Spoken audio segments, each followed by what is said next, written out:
So the short answer to how rats ate New Zealand is that when they were introduced via colonization in the 1700s or so, they wiped out birds and reptiles and insects here because there weren't really mammalian predators in New Zealand that these animals could grow and adapt with over millions of years. So when rats were introduced, the impact was sudden and really quick because of the adaptations that mammals have via smell and things like that to hunt out these different reptiles and birds.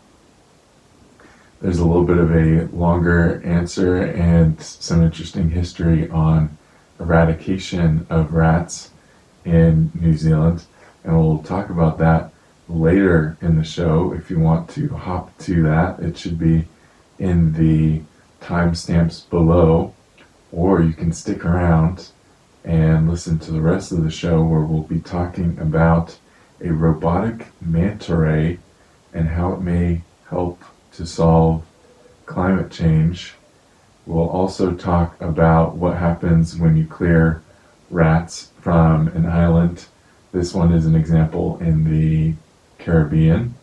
And then also we'll be talking about some new solar-powered desalination techniques, and this is solar without even solar panels. So some cool news for you there to talk about in a minute.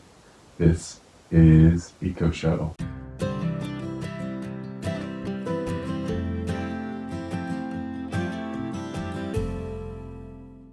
Hello and welcome to Eco Show. This is a show about ecology, the environment, and things generally happening in that space. We go through some recent news from the past week at the start of the show, and then we have a thing of the show that we wrap up the end of the episode with. And the thing of the week this week is rat eradication. So we'll be talking about that, particularly in the context of New Zealand, because they're really working on trying to do that. So we'll talk about a little bit more about how the rats infested New Zealand to begin with, and what's being done to stop that with some case studies of some cool stories, and how one bird saved a whole island. You have to stick around or jump to the timestamp below. It should be down there. Okay, so our first news story is what happens when you clear rats from an island, and this island is an island in the Caribbean called Redonda, and this is an island where guano was harvested and used for, I think it was fertilizer and gunpowder. It may have been gunpowder in particular. But when they were using this island, or when they were getting all the guano off of this island, the people living there needed things and to eat and whatnot, so they had goats on the island, and rats filled up the island as well as people lived there for many years. And the rats ate the bird eggs, and the goats ate vegetation. So there was pretty much very little to no native plants or birds left on the island because of the impacts of these, and particularly the rats. So we have a photo here of this island looking pretty bare and dead. And what they did, so Antigua and Barbuda, which are the, I think it's one country, but I apologize if it is two separate countries. But what they did was they eradicated the rats. So just one example of the many rat eradication stories we'll be having in this episode. They just eradicated the rats, got rid of the goats, and let the island recover on its own. I think they did reintroduce a lizard, a sort of dragon lizard thing. And it did really well on its own. They haven't had to plant or reintroduce anything, and so far 15 bird species have returned, A native lizard recovered by 1,500%. Trees have started to come back, and this is all part of a plan to restore 30,000 hectares of land and sea and 180 square kilometers of coral reef around the Caribbean. So here's a photo of the island.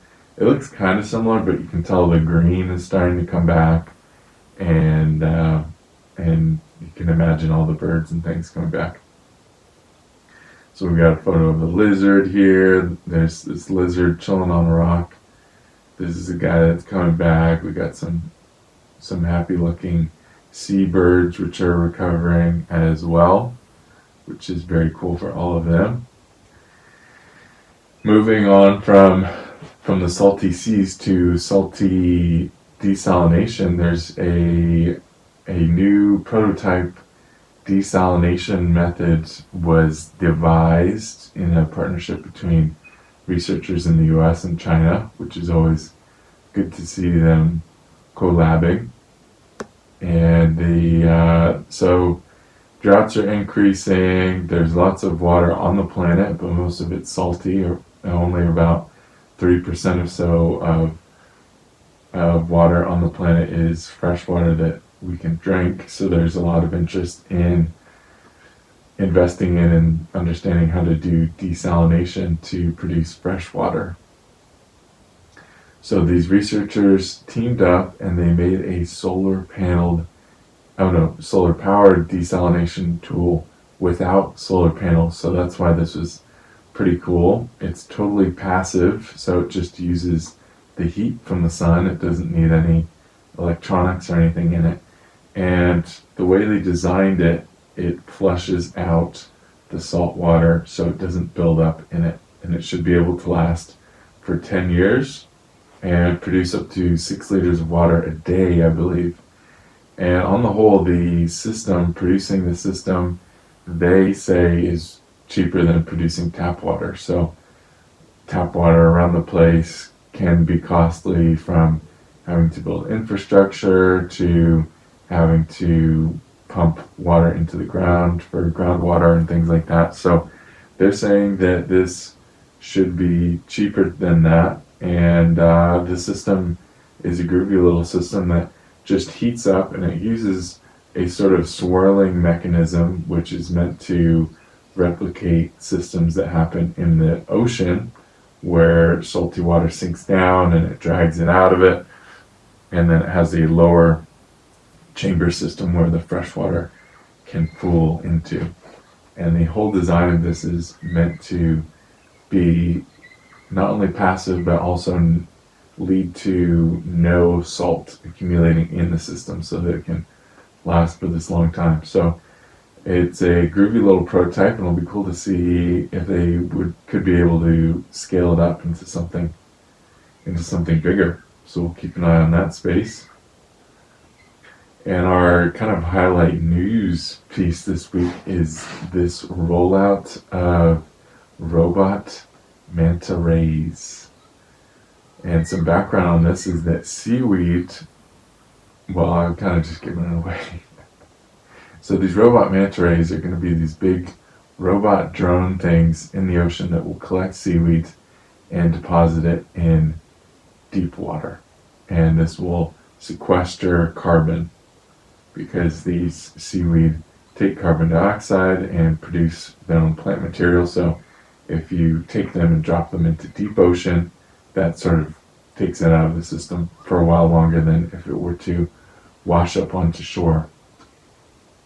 But some background on this is that seaweed absorbs more carbon dioxide than forests, and a lot washes up on shores, and when it washes up on the shore, it decomposes, and a lot of that will go back into carbon dioxide in the atmosphere. Also, there's a big invasive seaweed problem in the Gulf of Mexico. So there's this type of seaweed called sargassum seaweed, or sargasso seaweed, and it has been filling the Gulf of Mexico and thriving down there because you have so much fertilizer runoff coming down from the US and it goes into the Gulf of Mexico, and that fertilizer stimulates the growth of the seaweed. So we have a photo here of a beach that's just been totally inundated with this seaweed.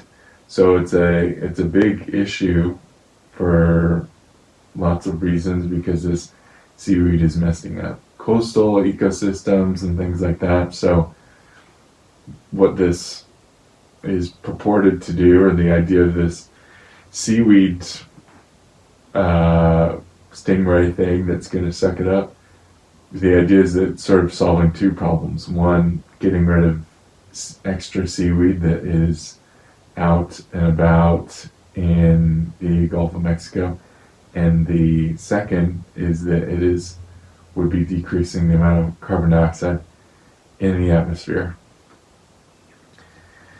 Yep, so we talked about this thing, they're calling it an alga ray, and it will collect this invasive sargassum seaweed and deposit it on the seafloor, where it dies and deposits that carbon. This thing, I couldn't find actually any like photos of it, but I think they're going to start. They're going to roll out some prototypes this year, next year. The thing is 32 feet long, which is about 10 meters long. It's autonomous and solar powered. They're going to deploy 10 to the Gulf of Mexico for this little this trial run, and they would like to have a fleet of 1,000 of these things going out in the Gulf of Mexico collecting seaweed. So they're giving it a trial run with a few first. And I think with all these sorts of like cool solution things, the elephant in the room is, well, there's two elephants in the room in this case. One is that having these sort of, it feels like a band-aid solution to, firstly, carbon dioxide being too much, we're producing too much carbon dioxide, but it seems like we're better at thinking of ways to sequester it than to stop producing as much of it as we are. The other thing is this overproduction of fertilizer. So the problem that this is providing a solution to is us overproducing fertilizer and overproducing carbon dioxide. And if you didn't have those problems to begin with, you wouldn't really need this solution. Nevertheless, it is a cool solution, and I don't have the numbers here, but the numbers of the amount of carbon that they'll be able to sequester with this is pretty massive, and definitely seems like it will be having a sizable impact on carbon sequestration. They've got a cool website, and they've got a lot of scientists on board and things like that, and a really great frequently asked questions system. So it really seems like they are trying to be as transparent as they can with this idea and everything. But I don't know the solution for producing less carbon dioxide and less fertilizer, but it would be great if we can get some motivation going towards that as well. Anywho, that is the news. And a quick pause in the middle of our show now before we get into the thing of the week. Hello, I'm Henry. I don't remember if I said that earlier. We've got an Instagram page, a TikTok page, and a Facebook page. The Facebook page and the TikTok and the Instagram are all called henryfromnature, all just one word. Most active on the Instagram, will post interesting things on there every once in a while, and I'll sometimes ask for you to submit stories if you'd like them on the show. So go on and check those out if you'd like to interact a little bit more with the show. Thanks for checking in. This was the mid-checkpoint of the show where I had to plug some things. Thanks for sticking around. And now let's get into the thing of the week, which is all predicated on this question of why did rats eat New Zealand? So, we talked about it before, is that rats, they love to travel around on ships, and they did that to New Zealand when New Zealand was being colonized by Europeans, and the rats just spread like wildfire because they had so little competition and the native species had so little defenses against them. So if you think about mammals, they're using smell and things like that to hunt things down. They're also pretty smart. Mammals are pretty smart little critters. And the sort of defenses that the birds and animals had in New Zealand were more of visual sort of camouflage, because it's thought that the main predators in New Zealand would have been hawks and things like that. So the things that are going to keep you safe are blending in with the environment visually, but scent and things like that aren't as important. So rats come in, they eat pretty much everything that's on the mainland. And so they've had a really big impact, and there's been a more recent push now to get rid of those rats. And we'll talk in a minute about a really cool success story in particular in New Zealand so far on one island, and how one bird would save an island. Okay, so they wiped out native species, blah blah blah, these rats, and there's this move to eradicate them now. So the lucky thing in New Zealand is that New Zealand is made up of two main big islands, which the rats got onto easily and wiped out a lot of the birds, because even if a bird is too big for a rat, they'll go for eggs and things like that. And there were a few other mammalian predators like stoats and ferrets that were introduced that also knocked down native populations. So, two main big islands, but there's a lot of little tiny islands around as well. So there have been a decent number of refuges, places where these predators did not get onto. So some of these native animals were able to be preserved, which gave some hope for restoring the mainland. And so you have some little hope there. And our research this week is talking about this push, which is called Predator Free New Zealand, which is this push to get rid of predators in New Zealand. We know that these mammalian predators have had a bad impact, and there's a push to eradicate them. There are city programs which are working, and they sort of work to eliminate a little bit of place at a time. So in Wellington, there's a part of the city that's a little peninsula that's been cleared of definitely possums, and I'm pretty sure they've pretty much cleared rats on it, but it tends to be pretty slow going, and you have to be really methodical. So it uses a lot of poisons, a lot of trap lines and things like that. And those poisons can be a bit controversial because a lot of people like to go hunting and fishing and things like that, but when you use poisons in a large area of forest, oftentimes you can't hunt anymore in that space. So it's controversial in some ways, but it is also effective at knocking down these different predators.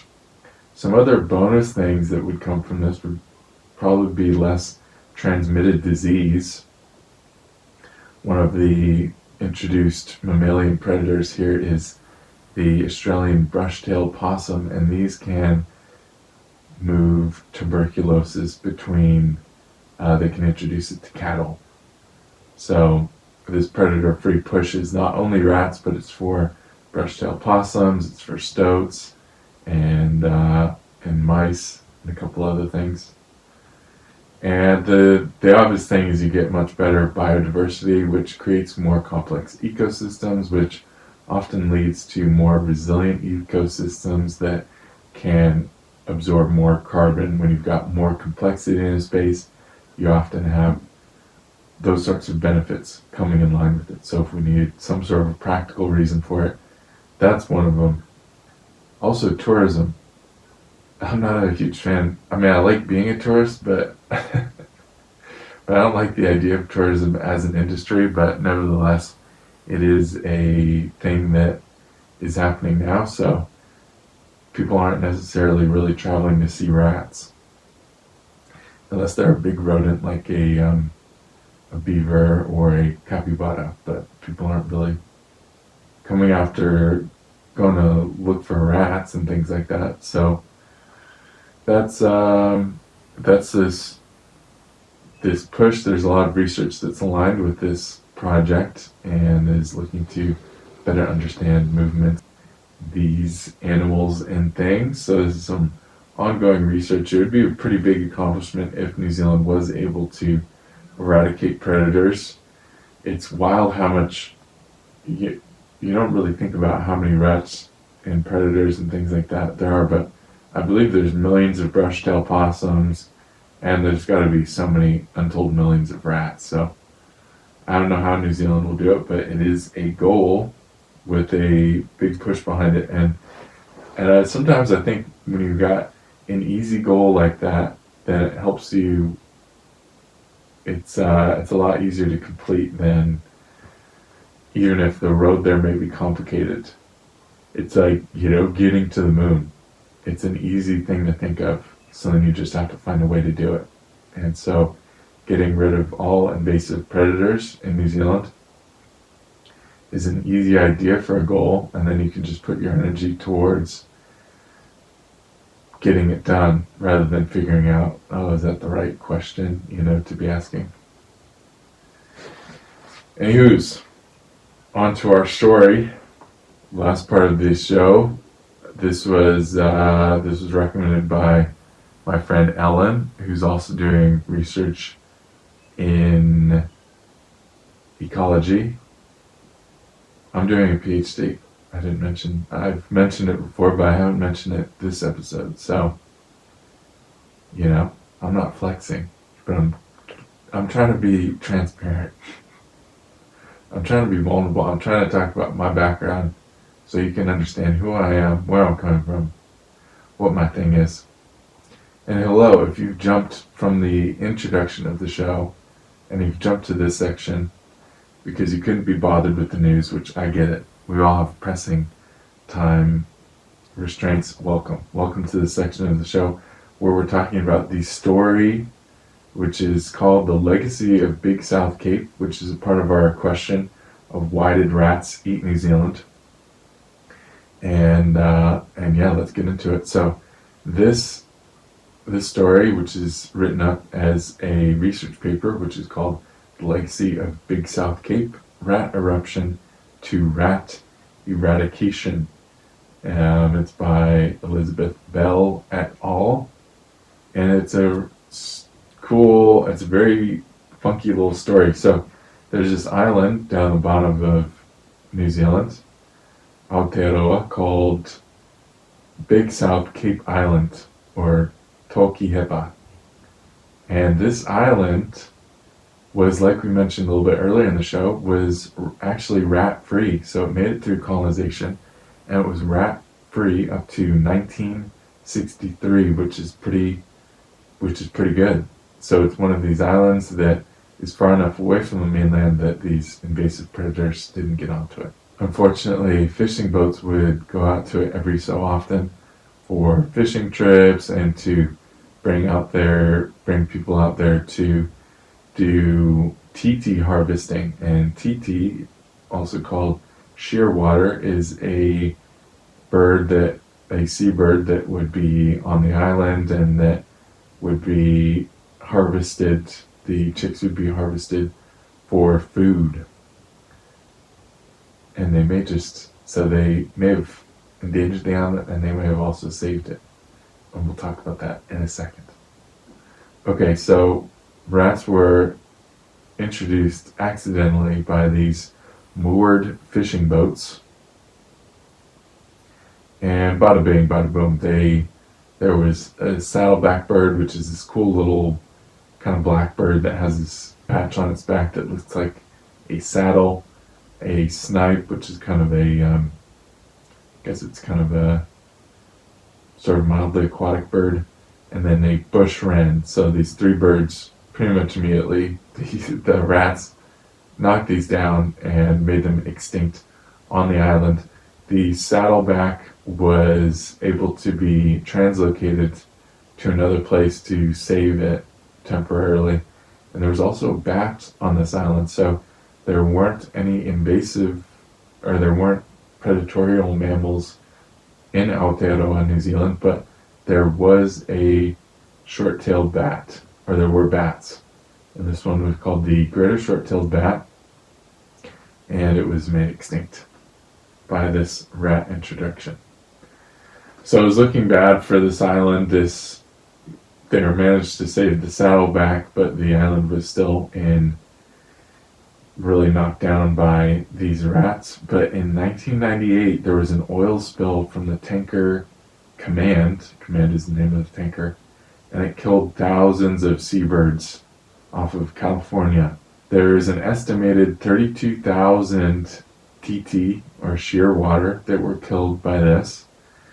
But there was just one that was found on land in California that was killed by this oil spill, but it had been banded on this island where the rats had knocked it off. So this one banded, or this one marked bird, allowed Rakiora Maori and Otago University to apply for mitigation funding from this thing. So this project was called Kamate na Kiore, and it was set up to eradicate rats from the island. And by 2006,